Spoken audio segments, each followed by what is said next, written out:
喧嘩に勝ちたいですか？ Hey yo, are you ready or not? はいどうも皆さんにはवाइडल hit episode 79 में आप सबका स्वागत है। पिछले एपिसोड में हमने देखा था वो सब मिलके बगावत पर उतर चुके थे। स्कूल के सारे स्टूडेंट्स को मारना चालू कर देते हैं। तभी हॉबिन के सामने वही टीचर आता है जो कि उस पर शक करता था। अब आगे एपिसोड के शुरू में हम उसी टीचर को देखते हैं जो कि हॉबिन को एक जोरदार नी स्ट्राइक मारता है और कहता है तुमको देख के फेमिलियर लगता है, कौन हो तुम? हॉबिन उसकी अटैक्स को देख के उसकी टेक्निक को समझने की कोशिश कर रहा है और कहता है मैं डेफिनेटली डिफरेंस फील कर सकता हूँ। क्या सारे बैकअप टीचर्स इतनी ही स्ट्रांग हैं? वो कहता है हम लोग एलाइट टीम से हैं और ये पहली बार नहीं है जब तुम जैसे किसी लड़कों से हम लड़ रहे हैं। मैं तुम्हें गारंटी देता हूँ तुम्हारे जो सारे दोस्त हैं वो सब अभी पीट रहे होंगे। ये सुनते ही हॉबिन चौंकता है। तभी सोचता है क्या सच में? इसका मतलब हेसु, पेंगो ओई, बापकाई, किम, जोसुआ वो सब पीट रहे होंगे और हम ऐसा ही देखते हैं। वो सारे जो बंदे थे उन सबको टीचर्स आके मार रहे हैं। वही आदमी जो हॉबिन से लड़ रहा था वो कहता है इन द एंड तुम बस माइनर्स हो और न्यूबीज। तभी वो उसे एक जोर से पंच मारता है पर तभी देखते हैं हॉबिन उसके पंच को रोकते हुए काउंटर अटैक करता है। ये देख के वो बंदा चौंकता है और सोचता है क्या काउंटर? हॉबिन कहता है अनफॉर्चुनेटली तुम्हारे लिए मैंने अभी शुरू किया है। वो बंदा चौंकता है और सोचता है ये तो बहुत क्लोज था। और वो ये क्या कह रहा है? क्या उसने मेरी अटैक्स को फिगर आउट कर लिया है? तभी सीन शिफ्ट होता है। डायरेक्टर को मोबाइल देखते हुए देखते हैं और वो कहता है क्या हुआ है? इतना समय क्यों लग रहा है? ऐसा तो नहीं कि ये सब पहली बार है जब ये सब हो रहा है। तभी वो हर एक टीचर या फिर फाइटर के बारे में कहता है the as member of the large gang, एक ऐसा फाइटर जो कि स्पेशल फोर्स में हुआ करता था, जो कभी भी नहीं हारता, डोचियोल पार्क। तभी देखते हैं डोचियोल वो बंदा फिर से एक पंच करता है जिसे कि हॉबिन फिर से काउंटर करता है। ये देख के वो सोचता है ये ऑब्वियस है वो क्या कर रहा है। वो काउंटर अटैक का यूज कर रहा है ताकि उसका पंच अंदर हिट करे। ओके अगर ऐसा ही है तभी देखते हैं वो पैर को मोड़ता है और हॉबिन को एक जोर से किक करता है। हॉबिन इस किक को इसीलिए रोक नहीं पाया था क्योंकि उसे लगा नहीं था कि वो टीचर अपना अटैक ही बदल लेगा। और तभी देखते हैं उसे मारने के बाद जब हॉबिन पीछे जा रहा था वो टीचर फिर से उसको मारने के लिए आता है और कहता है तुम्हें अपना गार्ड डाउन नहीं करना चाहिए था। पर तभी हॉबिन कहता है मैं वेट कर रहा था। वो टीचर चौंकता है और तभी हॉबिन उसके सामने की तरफ जो पैर था उसने जोरदार एक काप किक मारता है। वो कहता है क्या इसका मतलब क्या ये तुम करना चाहते थे? वो अपनी पैरों की तरफ देखता है। उसके पैरों में बहुत ज़्यादा दर्द हो रहा है और सोचता है ये इसीलिए ज़्यादा डैमेज कर रहा है। मैंने अपना सारा वेट अपने फ्रंट लेग में दे दिया था। ये किक ऐसा नहीं लग रहा है कि ये किसी बच्चे से आया है। और सोचता है हान कैन यू, क्या वो वही है जिसके बारे में मैं सोच रहा हूँ? तभी हॉबिन कहता है मुझे सिखाया गया था जब तुम फाइट कर रहे होते हो तब फाइट के बीच में रशिंग नहीं करना चाहिए। दूसरे फाइटर के बारे में तभी बताया जाता है एक यूनिक राइजिंग स्टार जो कि रेसलिंग की दुनिया में अपने ओपोनेंट जो भी वीक होते थे उनको परमानेंटली इंजर्ड कर देता था। तभी हम हेसु को देखते हैं उसको उस बंदे ने टैकल कर लिया था। पर तभी वो चौंकता है और कहता है मैंने बहुत सारे लोगों को टैकल किया था पर कभी भी किसी को इस तरह से टैकल को डिफेंड करते हुए नहीं देखा। हेसु को एक बार को पकड़ते हुए देखते हैं। वो टीचर कहता है किसी ने तुम्हें सिखाया है कि तुम कैसे फाइट करते हो, है ना? हेसु थोड़ा सा चौंकता है और सोचता है क्या सिखाया था? तभी हम उसके पास्ट को देखते हैं जब वो पहली बार जेल में या फिर जुवेनाइल में गया था जहाँ पे उसको बुली करा जाता था बड़े लोगों के द्वारा, जब चाहे वो लोग उसे मारते थे। और तभी वो सोचता है नहीं मुझे किसी ने नहीं सिखाया, अगर मैं था तो सबके लिए एक प्रे की तरह था और इसीलिए मैंने खुद सीखा खुद। और कहता है नहीं मुझे किसी ने नहीं सिखाया, मैं बस अपनी चीज़ें खुद करना पसंद करता हूँ। और तभी देखते हैं उसके सामने उस टीचर की हालत बहुत ज़्यादा ख़राब है, उसकी पैर को तक तोड़ दिया गया है। हेसु सोचता है मैंने खुद सीखा है कैसे सर्वाइव किया जाए वो भी खुद ही। तभी सीन शिफ्ट होता है। डायरेक्टर को देखते हैं वो अपने बैग पैक करता है और आगे जाने के लिए तैयार होता है और कहता है प्लान में कुछ बदलाव आया है। अपने सामने जो सारे बंदे या फिर टीचर्स थे उन सबको कहता है कि उसे प्रोटेक्ट करने के लिए किसी भी तरह उसे इस जगह से एस्केप करने में मदद करो। एक नया प्लान का इजाद हुआ है जो कि वो कई सेफ जगह पे जाके करेगा और सोचता है मुझे पहले पुलिस के पास जाकर पूछना होगा कि वो उसे मदद करे। उसकी ये बात सुनते ही एक टीचर सबको कहता है, सबको चिल्लाते हुए कहता है, तुम लोगों ने सुना नहीं तो डायरेक्टर को किसी ऐसे जगह ले जाओ जहाँ पे वो सेफ रहे। और तभी उसके चेहरे पे कोई डंडा से जोर से मारता है। ये देख के सब बहुत ज़्यादा चौंक के उस तरफ देखते हैं और कहते हैं, डायरेक्टर क्या ये? डायरेक्टर भी चौंकता है और सामने की तरफ देखता है और कहता है, क्या ये आखिर यहाँ पे क्या कर रहा है? तभी हॉबिन को देखते हैं, हॉबिन के सामने वो टीचर गिरा हुआ है और कहता है, एडमिट कर लो कि तुम हार चुके हो। वो बंदा कहता है, डैम इट, कॉप किक वो बस शुरुआत था। मुझे सच में एक्सपेक्टेशन नहीं था कि तुम्हारे पास और भी कई सारे अटैक्स हैं। और सोचता है, मुझे पता था, मैंने उसे कहीं देखा है, पता था, मैं सही था, मैंने उसकी कई सारे वीडियोस देखा था। तुम हो hobby nude from viral heat. दोस्तों मैंने बहुत कोशिश की थी पर शायद कुछ ख़राब हुआ है माइक में, इसलिए ऑडियो ख़राब हुआ है, मैनेज करो थोड़ा सा।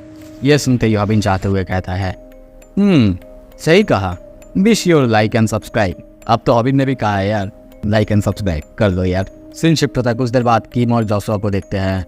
किम कहता है, अरे जोशुआ तुम्हारे मुंह पे इतना ज़्यादा खून क्यों है? येसु ने कहा था ना किसी को मारना नहीं। वो कहता है, नहीं मैंने उसे मारा नहीं है, बस उसकी कुछ जगह को काट दिया है। बाप गाई और पेंगोई को देखते हैं, वो दोनों भी अपने ओपोनेंट्स को हरा चुके हैं। सीन शिफ्ट होता है, हॉबिन को देखते हैं, हॉबिन चौंकता है, वहाँ पे पुलिस आ चुके थे। पुलिस हॉबिन को हैंड्स अप करने के लिए कहता है, पर हॉबिन कहता है, मैं वो बंदा नहीं हूँ जिसको गन पॉइंट करना चाहिए ऑफिसर, मैंने ही आप लोगों को कॉल किया। तभी पास्ट के सीन दिखाया जाता है, वो ग्यून को सब कुछ समझाता है और ग्यून कहती है, क्या तुम चाहते हो मैं पुलिस को बुलाऊं? ये बहुत अच्छा है, चलो उनको डाउन करते हैं। पर हॉबिन सब कुछ को संभालने के लिए 30 मिनट लेता है और उसके बाद ही उसे कॉल करने के लिए कहता है। कुछ देर बाद हॉबिन को कॉप्स के साथ देखते हैं, कॉप्स ने उसे वेरीफाई कर लिया था और तभी देखते हैं हॉबिन उनकी तरफ देखने लगता है अपने चश्मे से। जब वो पूछते हैं, कुछ गड़बड़ है क्या? वो कहता है, ऐसा कुछ नहीं है सर। तभी हॉबिन पूछता है, वैसे फर्स्ट फ्लोर बाकी हालत कैसी है? ये सुन के वो ऑफिसर कहता है, फर्स्ट फ्लोर ना, वहाँ पे बहुत ज्यादा केओस हुआ है, सारे जो कलीग्स हैं वो सबको अरेस्ट कर रहे हैं। तभी देखते हैं एक टीचर, वो कहता है, तुमको पता नहीं है हमारा डायरेक्टर कौन है और हमारे डायरेक्टर और तुम्हारा जो चीफ है उनके बीच क्या संबंध है? वो टीचर कहता है, मुझे कैसे पता होगा, अभी तो जो सिचुएशन है उसमें मुझे अरेस्ट करना ही होगा। दूसरी तरफ हम उन सारे बंदों को देखते हैं, दूसरी तरफ हम बी क्लासेस से हॉबिन के दोस्त को देखते हैं। वो सब रोते हुए सारे पुलिस वाले को सारा सच्चाई बता रहे थे, क्या हुआ है और उनके साथ क्या क्या किया गया है। तभी हॉबिन को देखते हैं जो कि ऊपर सीढ़ियों से जा रहा था डायरेक्टर के पास। पुलिस पूछते हैं, क्या मेन कल्प्रिट डायरेक्टर वो ऊपर है? हॉबिन कहता है, जल्दी से चलिए, आप खुद अपने आप उसे देख लेंगे। और सोचता है, मेरे पास सारा प्रूफ है वो क्या करता है और कैसे करता है। और सिर्फ इतना ही नहीं, इल्सम जो उसका बहुत सारे क्रिमिनल गैंग्स के साथ कनेक्शन है, आई एम श्योर सारा गैंग्स भी उसे जानता होगा और इसका मतलब उसने जिनहोली से ज़रूर कॉन्टैक्ट बनाया होगा। तभी वो दरवाज़ा खोलते हुए चिल्लाते हुए कहता है, हम लोग आ चुके हैं इंसान जो, अब सब कुछ खत्म होता है।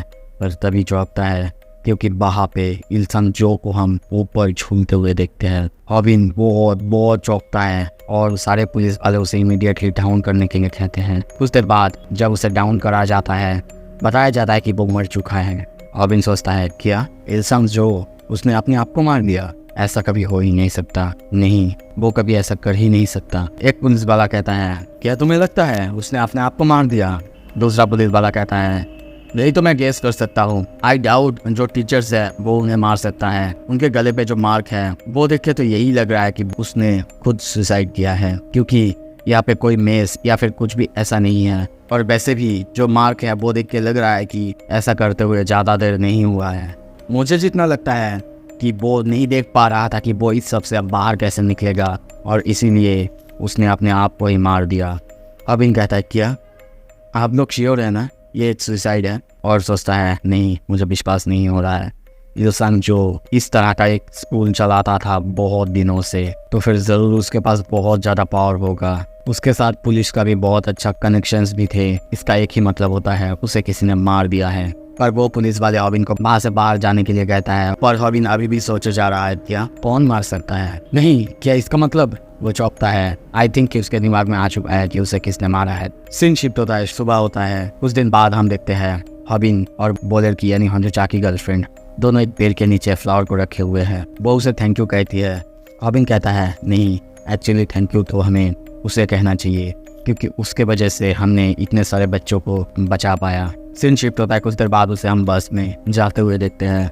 वो सोचता है अब ये केस खत्म होता है, पुलिस को सारे एविडेंस और वीडियो मिल गया था। जो सो कॉल्ड टीचर्स थे उनको अरेस्ट कर लिया गया है। उसके बाद जो भी सारे स्टूडेंट्स थे उनको सेफली घर पे वापस भेजा गया है। मैंने भी अपना जो फुटेजेस था वो सब कुछ एनोनिमसली सबमिट कर दिया है।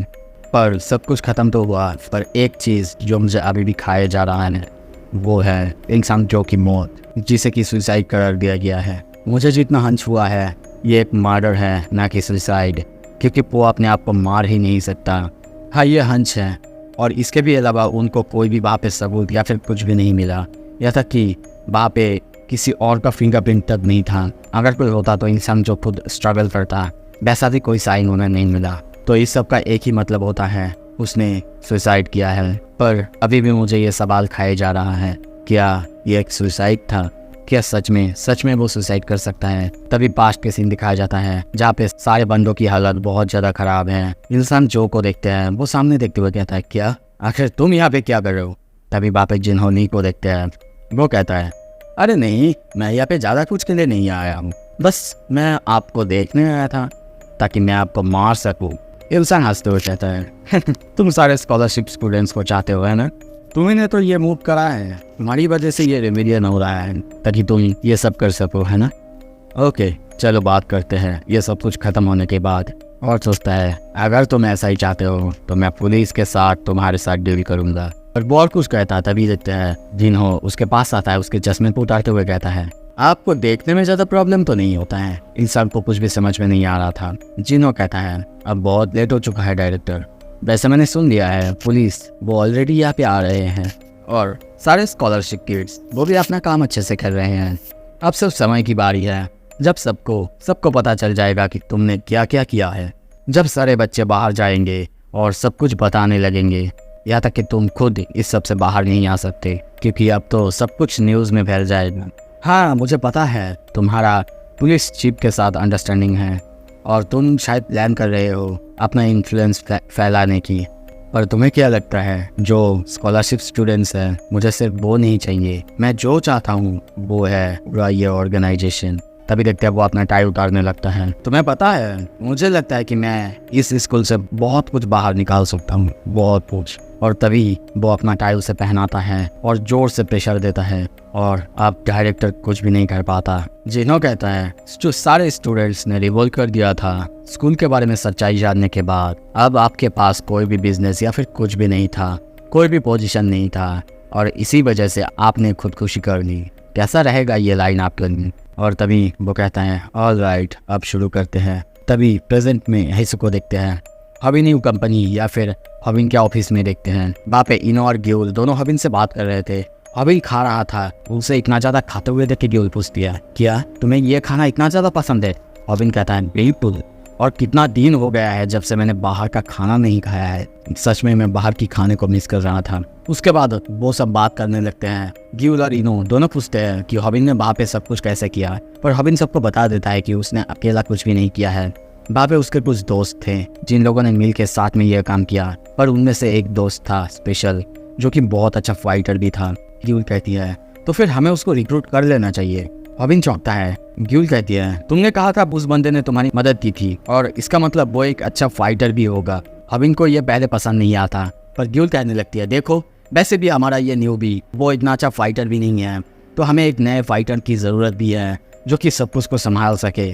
प्लस फिर से कहती हूँ तुमने कहा था कि वो बहुत अच्छा स्किल भी है, अब बताओ उसे कैसे कन्विंस करा जाए। हॉबिन कहता है खाना। ये सुन के वो कहता है खाना, ये तो बहुत इजी तरीका है, चलो अब जल्दी से जाओ उसके लिए खाना खरीद के लाओ। वैसे हमें क्या खरीदना चाहिए? वो ये सब बता रही थी। तभी हॉबिन कहता है वैसे आज मैं उससे मिल रहा हूँ और हमने प्रॉमिस भी किया था कि अलग होने से पहले हम लोग एक दूसरे से मिलेंगे, मैं उससे पूछने की कोशिश करूंगा। और सोचता है शायद वो सही कह रही है, ये एक बुरा आइडिया तो बिल्कुल नहीं है। तभी सीन शिफ्ट होता है। हेसू को देखते हैं। हेसू और हॉबिन को हम एक रेस्टोरेंट में देखते हैं। हॉबिन कहता है खाना अच्छा है ना, तुम जितना चाहे उतना खा सकते हो। वो उससे बहुत अच्छे से बातें करता है पर हेसु बाहर आके भी बहुत कम बातें कर रहा है। उसे देख के हॉबिन को अभी भी लग रहा है कि वो बाहर आके और ज्यादा लोनली महसूस कर रहा है। खाने के बाद उन्हें बाहर वॉक करते हुए देखते हैं। हॉबिन कहता है, हे हेसु, तुम्हें पता था ना मैं कौन था? वो कहता है, तुम एक डम्बस होगे अगर तुम्हें ये पता नहीं होगा।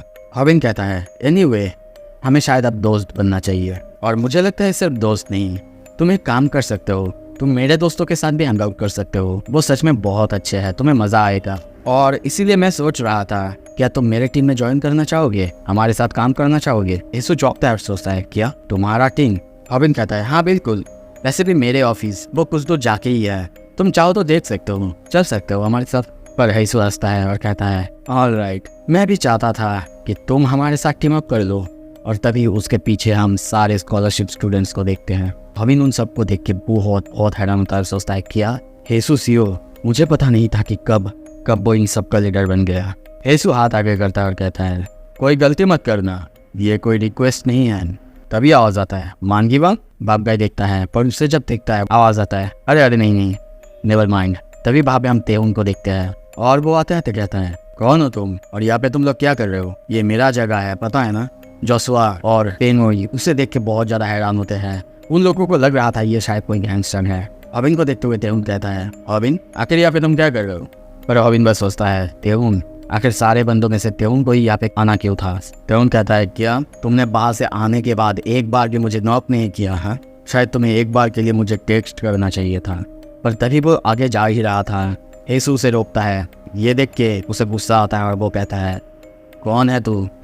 क्या तेरे पास 501 होंगे? सो अब आई थिंक कि असली फाइट चालू होगा और आगे क्या होगा। अगर आपको देखना है जल्दी से सब्सक्राइब करो और लाइक करो, वीडियो को शेयर करो। Thank you so much.